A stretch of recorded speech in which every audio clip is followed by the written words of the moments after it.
তিনি নামলেন তার চিরচেনা ভঙ্গিতে, পরনে সাদামাটা পোশাক, যার অপেক্ষায় পথ চেয়ে কোটি কোটি জনতা খুঁজল প্রায় ১.৫ দশকের পথ।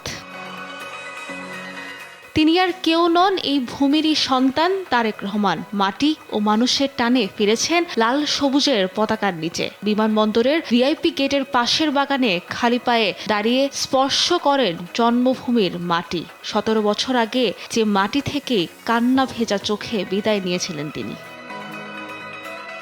রাজপুত্রকে এক নজর দেখতে শুধু বিএনপি নেতাকর্মীর সমর্থকই নয়, হাজির হয়েছিলেন নানা শ্রেণী পেশার মানুষ। নিষেধ সত্ত্বেও জড়ো হয়েছিলেন তারা। বিমানবন্দর ছাপিয়ে লোকে লোকারণ্য আশেপাশের এলাকা।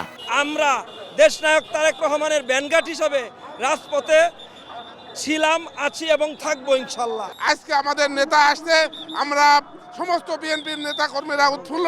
এই বাংলার মাটিতে উনি আমাদের এখানে আসছেন, আমাদের বিএনপির হাল ধরবেন, উনি আমাদের নেতা।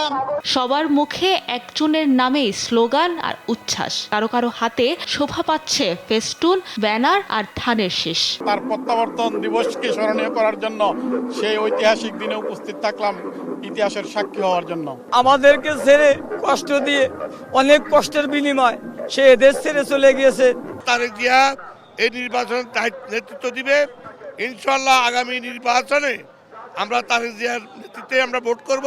তারেক রহমানের রাজস্বিক এ প্রত্যাবর্তন শুধুই দেশে ফেরা নয়, বরং দীর্ঘ সংগ্রাম, ত্যাগ ও বিশ্বাসের জয়। রাজনীতির দীর্ঘ অন্ধকার পেরিয়ে আগমনকে নতুন ভোর হিসেবে দেখছেন আপামর জনতা।